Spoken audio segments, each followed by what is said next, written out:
Hello, আমার নাম তারেক। আমি আজকে আমার হুয়াওয়ে মেটপেড 11.5 এর এক্সপিরিয়েন্সটা বলবো।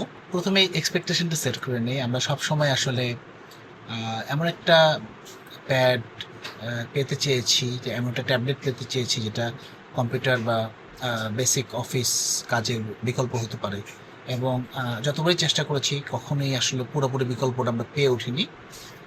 আজকে আমরা দেখবো যে আমরা আসলে ওয়ে মেটপেড 11.5 যেটা কিনা ডাব্লিউপিএস অফিস দিয়ে চলে, সেটাতে আমরা এই কাজটা করতে পারি কিনা। এখন আমি যে চ্যালেঞ্জটা নিয়ে আছে সেটা হচ্ছে যে আমার কাছে একটা অফার লেটার আছে একটা কোম্পানির, আমি সাবমিট করব।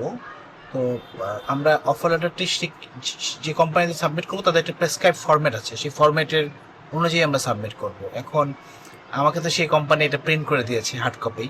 So I will try to extract the text through using an AI tool. After that, I will try to paste that in WPS Office, word office, এবং আমি এটাকে এডিট করে চেষ্টা করব আমাদের মতো করে রেডি করে টিমকে পাঠানোর জন্য। দেখা যাক কিভাবে করতে পারি।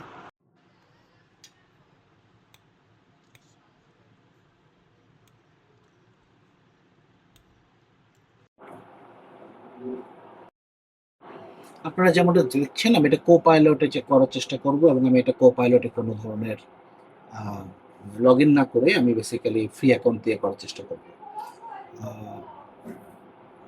Photos, I have it. Okay, I have it. Uh, Extract the text from this image. আমি প্রম্পট দিয়ে দিয়েছি, এখন দেখি কি হয়।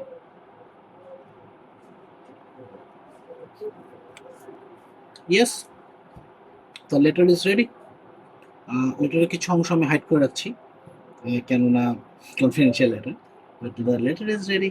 এখন আমি টেক্সটটা কপি করব, সিলেক্ট টেক্সট করছি। ইয়েস, কপি করেছি। এখন আমি ডাব্লিউপিএস অফিসে যাব। দেখতে পাচ্ছেন আমি ডাব্লিউপিএস অফিসে গিয়েছি এবং ওয়ার্ড ওপেন হয়ে গেছে। এখন আমি কন্ট্রোল ভি, ইয়েস, আমি পেস্ট করে ফেলেছি। এখন আমি এডিট করে আপনাদেরকে চূড়ান্ত ভার্সনটা একটু পরেই।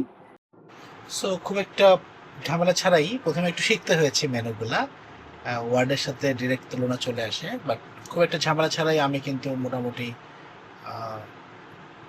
আমাদের অফার লেটারটা তৈরি করে ফেলেছি। এবং ইট লুকস লাইক যে এখানে কাজ করা বেশ সহজ, বেশি কাজগুলো করা খুবই সহজ। সো অফার লেটারটা তৈরি হয়ে গেল। এখন যেটা মূল বিষয় আমি যেটা রিয়েলাইজ করলাম যে আমরা আসলে চেয়েছিলাম একটা এমন ট্যাবলেট যেটা ল্যাপটপের বিকল্প হতে পারে। এখন পর্যন্ত আমি যতটুকু দেখলাম, আমি এখানে পাওয়ার পয়েন্ট থেকে কিছু জিনিস কপি করে নিয়ে সেই ওয়ার্ডে পেস্ট করলাম, আমি উইন্ডো সুইচ করলাম। আমি এতক্ষণ পর্যন্ত যেটা দেখলাম যে বেসিক অফিসিয়াল কাজগুলো করা অনেক সহজ। পরে হয়তো একটু ডিটেলে পাওয়ার পয়েন্টে কিংবা এক্সেলে কিংবা ওয়ার্ডে কাজ করতে গেলে বোঝা যাবে কীভাবে কাজ করে। কিন্তু আমি যখন ছোট ডকুমেন্ট নিয়ে কাজ করছি, মাল্টিপল ফাইল নিয়েই কাজ করছি, বাট ছোট ডকুমেন্ট নিয়ে, তখন এটা খুবই সহজ, ফাস্ট, এফোর্টলেস।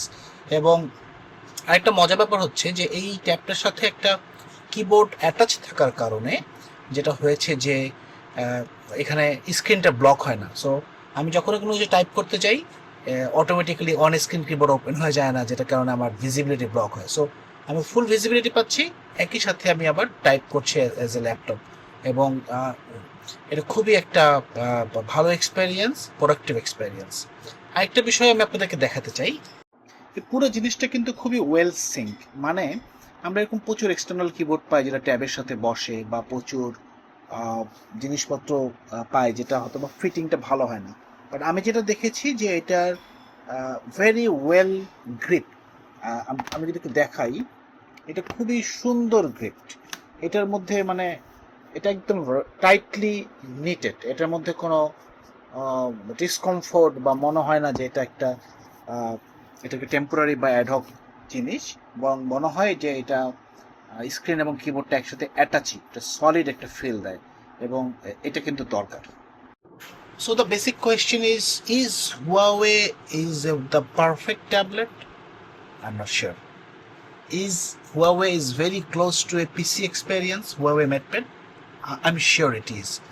কেন এটা পারফেক্ট ট্যাবলেট না, আমি যেটা বলবো যে আমাদের কিন্তু যে যে ইকোসিস্টেমে কাজ করেন iOS বা অ্যান্ড্রয়েড, আমরা কিন্তু সেই ইকোসিস্টেমে কিছু সফটওয়্যারের কাছে বন্দি হয়ে যাই। যেমন আমার কিছু কিছু editing software, photo editing software, কিছু কিছু ভিডিও এডিটিং সফটওয়্যার আমি মোটামুটি অ্যাটাচড হয়ে গেছি, যেটা অ্যান্ড্রয়েড ইকোসিস্টেমের সাথে খুবই ভালোভাবে কাজ করে। এখন আমি ওই ডিটেলে এখানে চেষ্টা করে নিই, বাট আই অলসো ফিল যে কিছু কিছু অ্যান্ড্রয়েড এক্সপিরিয়েন্স করে অ্যান্ড্রয়েডে থাকাটাই হয়তো বা ভালো। কিন্তু যখন আমি আমার প্রোডাক্টিভ কাজগুলো করার চেষ্টা করেছি, সেটা আবার অ্যান্ড্রয়েড ট্যাবে আমি দেখেছি যে সেটার মধ্যে একটু ডিসকমফোর্ট আছে, সেটা আবার এই হুয়াওয়ে ট্যাবলেটে খুবই সুন্দরভাবে করা যায়। আয়ান, আমি হুয়াওয়ে নিয়ে কথা বলছি। Do you want to say something? Okay, আপনারা নিশ্চয়ই আয়নের আগের রিভিউ ভিডিওটা দেখেছেন, আমি ওইটারই কন্টিনিউশন হিসেবে এই ভিডিওটা করছি।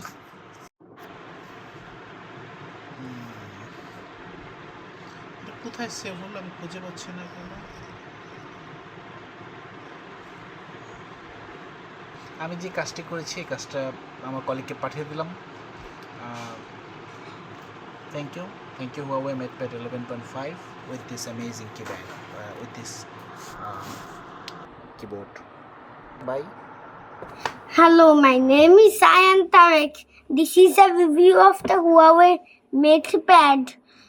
The Huawei MatePad is like Samsung and Xiaomi because I can play all the games, for example Roblox, and also it has got a nice keyboard that I can use. I like this. You can also try it too.